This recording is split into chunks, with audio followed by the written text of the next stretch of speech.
हमारे प्रिय भारत भूमि को पानी के बहुत सारे स्रोतों का वरदान मिला है।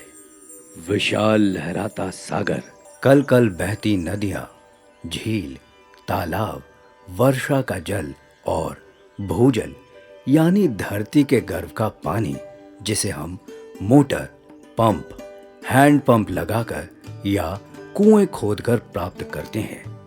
हम हमेशा से अपने पीने, भोजन बनाने, स्नान करने और अनेक प्रकार के अपने रोज के कामों में जल के इन्हीं स्रोतों से पानी लेते हैं।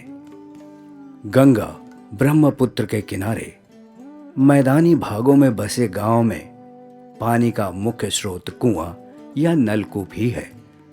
पर क्या आपने कभी जानने की कोशिश की है कि आप जिस पानी को पी रहे हैं, क्या वो पीने के लायक है? आपके गांव का कुआं या चापाकल का पानी, जिसे आप रोज खाना बनाने में इस्तेमाल कर रहे हैं, आपके स्वास्थ्य के लिए सुरक्षित है भी या नहीं? आर्सेनिक वाला पानी लंबे समय तक इस्तेमाल करने से व्यक्ति के शरीर में इसका विषैला तत्व जमा हो जाता है और अनेक गंभीर बीमारियों को जन्म दे सकता है। आर्सेनिक जल के सेवन से हमें जिन बीमारियों का सामना करना पड़ सकता है, उसे आर्सेनिकोसिस कहते हैं। आर्सेनिक पानी के चलते वो लोग आकर पूछे कि किसी का लीवर में बीमारी, किसी के पथरी, तो क्या है, तो ये आर्सेनिक के चलते ये सब हो, पानी के चलते हो रहा। आर्सेनिक से पीड़ित लोग यहाँ पे, हाँ, बहुत लोग ग्रसित हो करके यहाँ माने डेथ कर बोले, हम बोले तो कि हम अंदाज करते हैं कि 4-5-5-7 तो अभी जीवित जो लोग हैं उसमें 3-4 आदमी की इलाज महावीर में चल रहा है। इनमें आम तौर पे त्वचा की बीमारियों से सबसे ज्यादा लोग ग्रसित हो जाते हैं, जिनमें व्यक्ति के शरीर पर सफेद काले धब्बे, चकत्ते या चित्तियां उभर आती हैं। कुछ लोग सफेद दाग जैसे रोग के शिकार होकर आजीवन शारीरिक और मानसिक कष्ट झेलते हैं, क्योंकि कुछ लोग इसे छुआछूत की बीमारी समझने की भूल करते हैं, जबकि ये बीमारी छूत से नहीं फैलती है। हथेलियों और तलवों में गांठ उभर आना भी आर्सेनिक का एक असर है जो तकलीफ देह है। इतना ही नहीं, आर्सेनिक के जहर से व्यक्ति को लीवर, फेफड़े, किडनी और दिल की बीमारियों के अलावा कैंसर जैसी जानलेवा बीमारी भी हो सकती है। भारत में तकरीबन 10 लाख लोग आर्सेनिक की समस्या से प्रभावित हैं। पश्चिम बंगाल, बिहार, झारखंड, उत्तर प्रदेश, आसाम, मणिपुर, छत्तीसगढ़ के कई इलाके इस समस्या से जूझ रहे हैं। ऐसा बिल्कुल नहीं कि किसी क्षेत्र में एक चापाकल या कुआं आर्सेनिक मिलावट के लिहाज से विषैला है तो उस क्षेत्र के सभी भूजल स्रोत भी होंगे।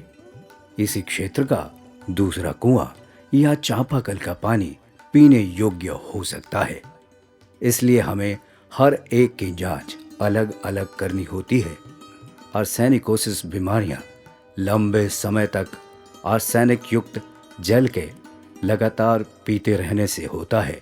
इसके लक्षण वर्षों बाद दिखाई देते हैं। यदि पानी का स्रोत बदल दें तो यह ठीक भी हो सकता है। आर्सेनिकोसिस बीमारियां किसे और कब हो सकती है, इन बातों पर निर्भर करता है कि आप कितने कमजोर या शक्तिशाली हैं, आपका खान पान कितना पौष्टिक है, आप में रोगों से लड़ने की भीतरी शक्ति कितनी है और आप कितनी ज्यादा या कम मात्रा में आर्सेनिक रोज ग्रहण कर रहे हैं। शारीरिक रूप से कमजोर, कुपोषण से ग्रसित व्यक्तियों को आर्सेनिकोसिस के शिकार होने की अधिक संभावना होती है। ये जो आर्सेनिक की मात्रा इस जगह पे बहुत ज़्यादा मात्रा में हम लोग को पाया गया। लाल चिन्ह इसे लगाया गया ताकि बच्चे और इस गांव के लोग इस पानी का इस्तेमाल नहीं कर सके। आर्सेनिकोसिस रोगों से बचाव और इलाज दोनों के लिए सबसे आवश्यक है कि हम पेयजल के लिए नए स्रोत ढूंढें। नए स्रोत जैसे झीलें, तालाब और कुएं या फिर ज्यादा गहराई वाले ट्यूबवेल। इन सभी स्रोतों का पानी पीने के लिए उपयोग करने से पहले यह जरूर सुनिश्चित कर लें कि यह पानी पीने के लिए शुद्ध हो। यदि आपके आसपास कोई कुआं है जिसका पानी कई वर्षों से उपयोग में नहीं लाया गया है, तो पहले कुछ लोग मिलकर उसकी सफाई करा लें। उसके बाद ही पानी का उपयोग करें। सतह से प्राप्त जल को उबालकर क्लोरीन डालकर शुद्ध करने की प्रक्रिया अपनाएं। शुद्ध जल पीने से इन बीमारियों के लक्षण स्वतः दूर होने लगते हैं। आप वर्षा के जल का संचय साल भर के उपयोग के लिए भी कर सकते हैं।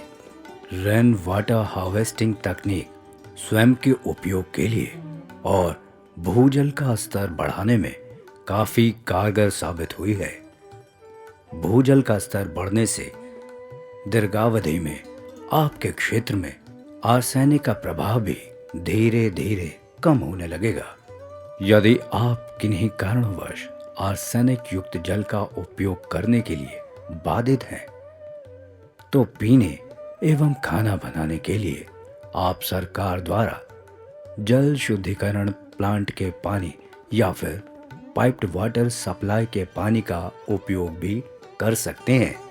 व्यक्तिगत अथवा संगठन बनाकर जल शुद्धिकरण के उपायों या प्लांट लगाने के लिए जिले के लोक स्वास्थ्य अभियंत्रण विभाग से संपर्क करें।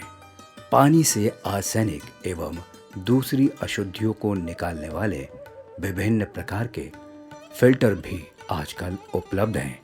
जहां तक हो सके शुद्ध पानी का उपयोग ही करें और अपने भोजन में हरी सब्जियां, दूध, अंडा, मछली आदि पौष्टिक तत्वों को शामिल कर रोगों से लड़ने की क्षमता बढ़ा सकते हैं।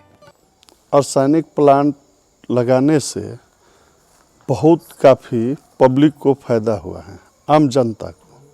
पहले हम लोग का कुआं का और चंपाकल का बोरिंग का पानी पीने से हाथ में, देह में दिनाय, खुजली, उकोट टाइप का बीमारी बहुत काफ़ी होता था। इस पानी पीने से हम लोग का ये खुजली का बीमारी, दिनाय का बीमारी, घेघुआ का, और इस पानी पीने से जो धुआं ढेकार आता है, खाना पचता नहीं था, वो बहुत आराम से पच जाता है। जो जानकारी फैलाने में साकी वाटर का कितना योगदान रहा?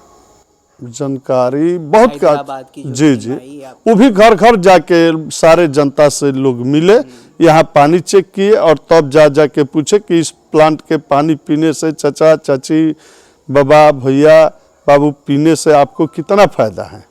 लोग गांव के लोग बताए कि पानी पीने से बहुत अच्छा फायदा है। सैकी वाटर्स संस्था पिछले 7-8 सालों से आर्सेनिक के क्षेत्र में काम कर रही है।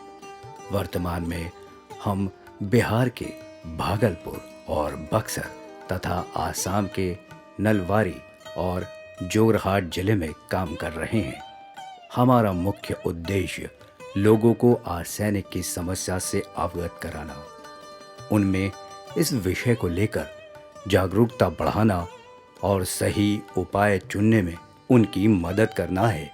इन भागों में हमारे फील्ड के अनुभवों से हमने यह जाना, हर जगह की आर्सेनिक की इस समस्या का कोई एक हल नहीं है, और अगर एक क्षेत्र में एक हल मिल भी जाए तो वह दूसरी जगह कारगर होगा यह जरूरी नहीं है।